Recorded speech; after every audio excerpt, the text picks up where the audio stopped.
My name is Sam Daniel, and my presentation is on Carlos Fuentes, the Mexican novelist and essayist.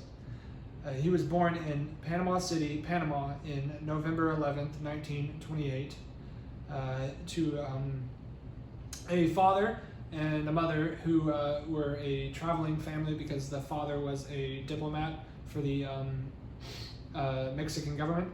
And so they traveled to various different capitals in South America and North America, including some places in Europe. And in doing so, he felt like he had a broad understanding of what it meant to be Latin American.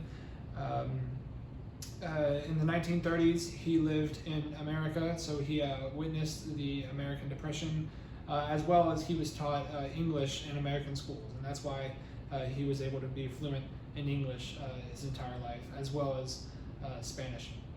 His young adult life was also spent on the move because of his father's job.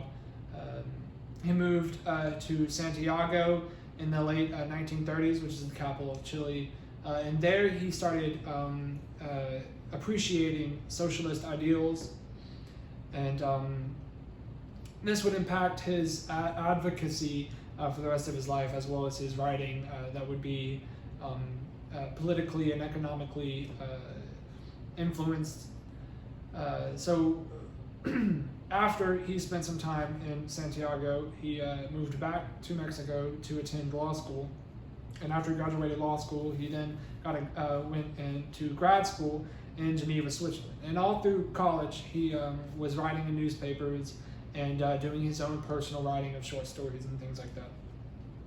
And in his adult life, he started a career with Mexico's foreign diplomacy department. However, shortly after starting there and becoming a notable figure in the department, he published his first book, Where the Air is Clear, which is kind of what got him on the map, what got him notoriety, and he received fame and recognition all over Latin America because of it. And the following year, he wrote another book, and this would follow a trend that he would stay true to for the rest of his life. He was a very, very, very prolific writer. And so after he wrote his second book, he quit his job and would self-sustain himself off of his writing. And in 1959, he left Mexico again to go to Cuba to follow the Cuban Revolution with Fidel Castro. And he would write pro-Castro political essays and things like that while in Chile, but he had, Cuba.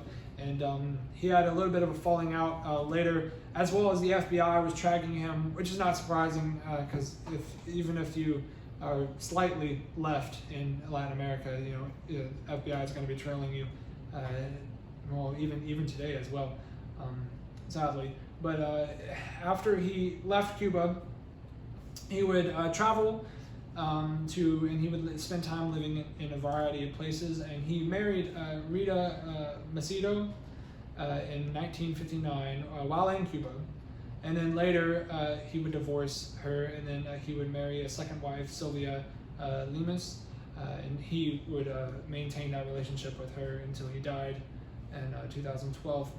In 1975, he became Mexico's ambassador to France. And this would be a relationship that he would have with the French public for the rest of his life.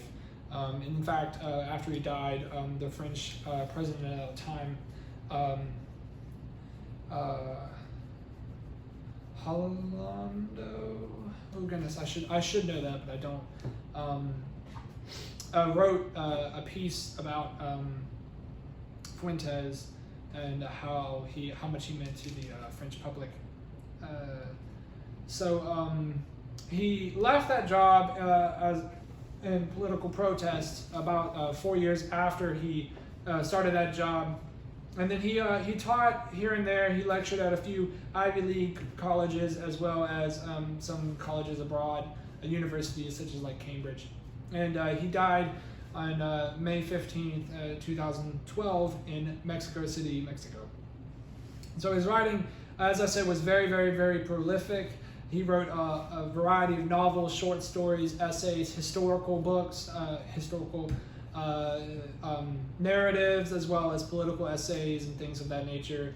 And he was influenced by such writers as Pablo Neruda, William Faulkner, James Joyce, and Orson Welles. And he wrote themes of politics, economic status, revolution, and he wrote some history books about Mexico and Mexico's past revolutions and civil unrest as well. But the novel I wanted to focus most on is Where the Air is Clear. And I guess first I'll go over a little bit about the book. So this is his first book, the book that got him on the map. And it's separated, like often a lot of his works are, it's separated into pieces that highlight different characters. And the characters in this would be,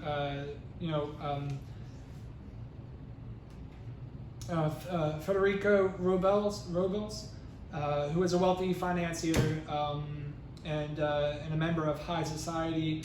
He marries an egocentric, shallow woman named Norma, and then later he falls in love with a mistress, Ofencia, and his wife dies in a fire, and then he loses all of his money because his company crashes.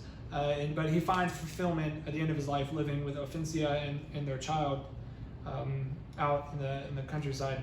And then there's another character, Rodrigo Pola, and he is a local aspiring writer and does very well and eventually becomes very successful.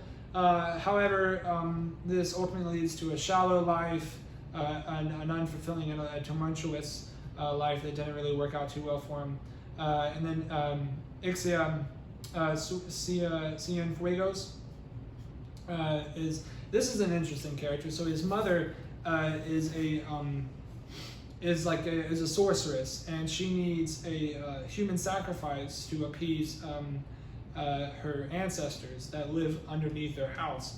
And Ixia spends the majority of the book looking for this sacrifice, but eventually he moves past those ideas. But I want to go ahead and read something that highlights the love that Federico Robles and his mistress had together. And so here we are. And this is from Where the Air is Clear. So with her eyes and her fingers, Hortensia found the edge of the bed and sat beside him. Then she lay down. Robles put his cheek to her breast. Desire drew near, blind in the darkness of the room. Both sought it with tact and direct breathing, and without words. It was not as if they were alone, nor as if they were one, nor was it as if they were two. They were two, yes, but each was the other. It was the wordless wisdom with communication, desire, Hortensia, and will to Federico, and the other wisdom was distracted by the moment of flesh, the wisdom of other being living now in warmth between them both, the being which now recognized them and claimed its own life in the contact between them, man and woman. So it's looking at something where these people are able not necessarily to establish one entity, but has a whole nother spirit or essence that comes out of this love that they have together, this intimacy that is able to give birth in a way to a whole nother reality and perspective for these two in love that is not necessarily them being one or being combined, like that common narrative that's so often perpetuated of lovers being just two parts of one piece or one whole. This is basically saying that those two parts are recognized in being two parts. However, this moment is more than that. This moment is more than just a singular one combination, and it's more than just a culmination of the two different parts. It's something new. It's something fantastic, something magical. And see, this is something that Federico has with his mistress, but does not have with his, from his view, egocentrical, shallow wife. And basically, he finds that type of passion, that type of almost spirituality that he has with his mistress is more worthy and ultimately far more fulfilling. So I quite enjoyed researching Carlos Fuentes. Thank you.